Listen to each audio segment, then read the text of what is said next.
Welcome back, Nine World Chronicles audience. Thanks again for joining us here. As today, we're going to dig in a little bit into the misrepresentation of character of Imhotep. One of the best characters, if you look at actual ancient mythology, Imhotep was this awesome guy, right? And modern mythology, per this movie, The Mummy, see, this is the poster of Mummy 2. I believe there are 3 successive movies, really depicted him as this absolutely horrible person. And that's not who Imhotep was, right? Like, we know who the real Imhotep was. Look at him. Look at him sitting over here, just a very intelligent gaze. This guy was a giver, man. This is a guy who helped out mankind in ways most people can ever imagine they did. He was known to have maybe lived under as many as 4 kings. And there's an inscription in one of the king statues that gives him the title as Chancellor of the King of Lower Egypt. He is called the first one under the king, the administrator of the great mansion, the hereditary noble, the high priest of Heliopolis, the chief sculptor, and also the chief carpenter. I mean, this is a long list of accomplishments for one human, which is what he was. But he became deified over time. He was a physician. He was key in building a lot of the pyramids. I know at least some of the earliest pyramids were under his direction. So he has this long history. But modern myth, according to Brendan Fraser and his crew, Imhotep was some guy who was like, I can't be trusted. You know the whole story. He comes into this mummy world, and they go back and he had messed with the king's wife, like the pharaoh's wife. Like, you see the scene right there, right? We know what's going on here. So they depict Imhotep as this guy who was, creeping around with the pharaoh's very sacred relationship, right? Although she kind of seemed like she wasn't into it that much. And they kill the pharaoh, which one of the main things you're not supposed to do is kill the pharaoh. And then you're like, okay, we're gonna die and we're gonna come back from death. All this stuff he performed a ritual that they weren't even supposed to perform. That's how bad this Imhotep was, that they had to perform this ritual that turned him into the mummy. That's how bad their Imhotep was, versus this other guy right here who was like, oh, I'm a physician and I build pyramids. Yeah, I'm smart. I know all kinds of stuff. What do you want to ask me about? Sure, I got you guys, right? And that's what they did to this figure. They vilified this figure. And there's lots of other figures and belief systems that get vilified by history. So why would Brendan Fraser and Rachel Weisz and company build this narrative, right? And the story all ultimately revolves around, where's this image at? Let me see if I can find this image here. This is what Imhotep, who had died.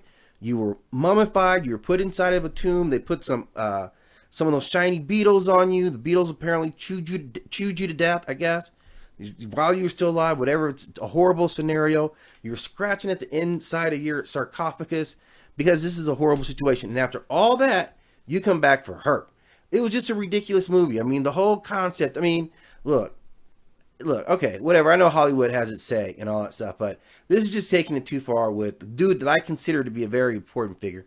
Imhotep was just a very, very, whether you believe he was deified or not, he was really one of the nicest guys. He did a lot of stuff for us, right? Everybody benefit from the knowledge that he passed. And let's have an honest moment here. Look at Anaxenamon here. Okay, come on, Pharaoh. Let's talk about Anaxenamon here. Okay, I'm telling you right now that, look, man, you don't put treasures in a glass house. LL Cool J said that. You don't leave treasures in a glass house. I'm telling you, Anaxenamon walking around looking like that, if she shows me, and she looked at him in that scene when they were walking past each other, and she gave him the eye, if this Anaxenamon had looked at me like that, those little lines would have been all blurred already. It would have taken, hey, come on, man. I would have just left, though. I probably wouldn't have killed the pharaoh, but he seemed like he would chase after you. But this Anaxenamon is definitely worth the price of admission. Everything that you'd have to do, I'm willing to do that. Stop. I mean, come on, king. If you're a king, protect your queen, man. That's really what your responsibility is. All is fair in love and war, even up to the highest levels of the chain, right? So let's be honest about there. This Anaxenamon is going to cause problems in the kingdom. That is your fault, my friend. No one told you to be old and not be able to keep her. She wanted me. I'm young Imhotep. Okay, so that's the story. But ultimately, what we have to get out of this is Imhotep was actually a great figure in history. He did a lot of things, and if we look at the actual, I made all these bogus mummy images out of here. Let's get rid of all this stuff here, right? We don't need to see this stuff. We don't need to see this guy either. Wait, that's me right there. Okay. So we don't need the bogus Imhotep nonsense.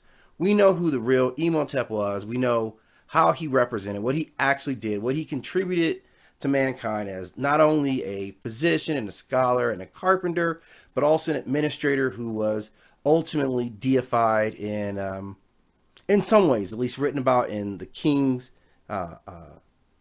tombs or the writings or the inscriptions, mention him as a person who had great influence or great authority, and they relied on him.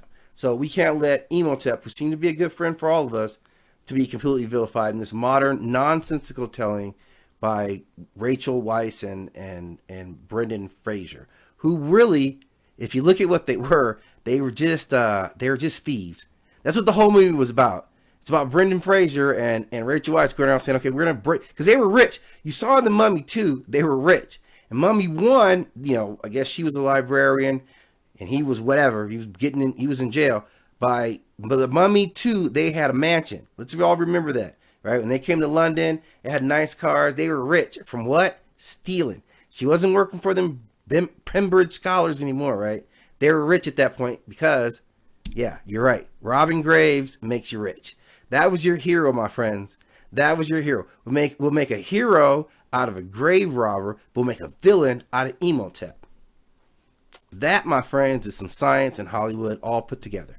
Thank you again for stopping in at Nine World Chronicles. As always, I appreciate you stopping in. We're going to do some more, informative videos down the road, but I do enjoy speaking with you guys on a more frequent basis. As always, be at peace with yourself and with others.